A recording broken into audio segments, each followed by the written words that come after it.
त्वमेव माता च पिता त्वमेव त्वमेव बन्धु च सखा त्वमेव त्वमेव विद्या च विनं त्वमेव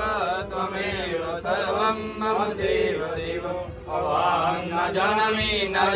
विसर्जनं पूजा न जानामि क्षम्यतां भवेश्वरि मन्त्रहीनं क्रियाहीनं भक्तिहीनं सुदेश्वरि यद्भुतं मया देवी परिपूर्णं तदस्तु मे जोतावाली माता जी तुहाडी सदा जय कटन वाली माता जी तुहाडी सदा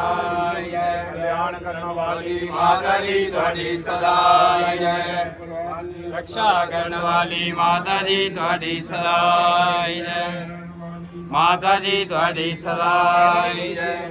बोल साचे दरबार की जय हर हर महादेव।